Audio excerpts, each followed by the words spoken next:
नमस्कार स्टूडेंट्स। चलिए आपके इकोनॉमिक्स एग्जाम के लिए एक बहुत ही ज़रूरी टॉपिक को जल्दी से समझते हैं और दोहराते हैं। सबसे पहले आपको ये नंबर याद रखना है। ये काफ़ी चौंकाने वाला है। भारत की 94% वर्कफोर्स मतलब लगभग सभी इनफॉर्मल सेक्टर यानी असंगठित क्षेत्र में काम करती है। अब ये आंकड़ा हमारे आर्थिक विकास पर एक बहुत बड़ा सवाल खड़ा करता है ना? हमारा लक्ष्य तो था कि हम ज़्यादा से ज़्यादा सुरक्षित और फॉर्मल नौकरियां बनाएंगे, लेकिन हो तो इसका उल्टा रहा है। ठीक है, तो चलिए इसे और गहराई से समझते हैं। देखिए, अपने एग्जाम के जवाबों के लिए इनकी परिभाषाओं को लेकर बिल्कुल क्लियर होना बहुत ज़रूरी है, तो ध्यान से सुनिए। यहाँ सबसे बड़ा अंतर है प्राइवेट कंपनियों के लिए 10 वर्कर्स का नियम। ये एक बहुत ही महत्वपूर्ण पॉइंट है, इसे याद कर लीजिए। अगर 10 या उससे ज़्यादा मजदूर हैं तो फॉर्मल, नहीं तो इनफॉर्मल। इस अंतर को और अच्छे से समझने के लिए उन लोगों के बारे में सोचिए जिन्हें आप हर दिन देखते हैं। जैसे एक सरकारी स्कूल का टीचर, वो फॉर्मल सेक्टर में है, लेकिन जो सड़क किनारे सब्जी बेच रहा है वो इनफॉर्मल सेक्टर में आता है। तो अब हम आगे बढ़ते हैं और देखते हैं कि आखिर ये अंतर वर्कर्स के लिए इतना मायने क्यों रखता है, मतलब क्या फ़र्क पड़ता है। और देखिए, यहाँ है सबसे बड़ा फर्क। यह है सोशल सिक्योरिटी यानी सामाजिक सुरक्षा के फायदों का गैप। इनफॉर्मल सेक्टर के वर्कर्स को इनमें से कुछ नहीं मिलता, जो उन्हें बहुत ही असुरक्षित बना देता है। ज़रा सोचिए इसका मतलब क्या है। इसका सीधा मतलब यह है कि हमारी 94% वर्कफोर्स के लिए बीमारी, बुढ़ापे या बेरोजगारी के समय कोई भी फाइनेंशियल सेफ्टी नेट, कोई सहारा नहीं है।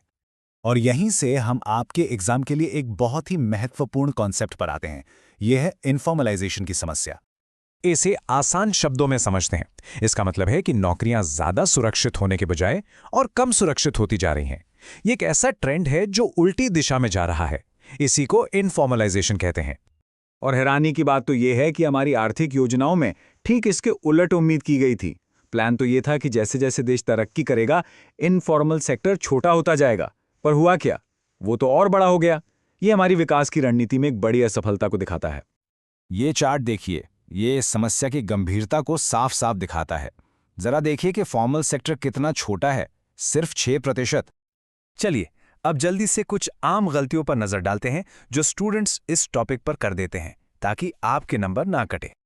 इन दो बातों पर खास ध्यान दें।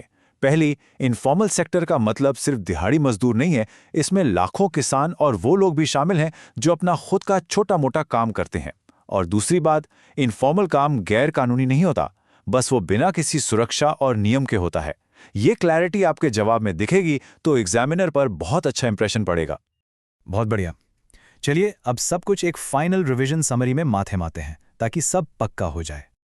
तो आपके जवाब के लिए ये 4 पॉइंट्स सबसे जरूरी हैं। पहला, परिभाषा, खासकर वो 10 वर्कर वाला नियम। दूसरा, आंकड़े, यानी वो 94% और 6% वाला डेटा। तीसरा, इनफॉर्मलाइजेशन का कॉन्सेप्ट। और चौथा, इसका परिणाम यानी सोशल सिक्योरिटी की कमी। अगर आप इन चारों को अच्छे से समझा पाए तो समझ लीजिए आपका टॉपिक तैयार है। और अपना रिवीजन इस एक आखिरी सवाल पर सोचकर खत्म करें। अगर हमारी अर्थव्यवस्था तो बढ़ रही है, लेकिन उसमें काम करने वाले 94% लोग असुरक्षित हैं, तो फिर विकास का असली मतलब क्या है?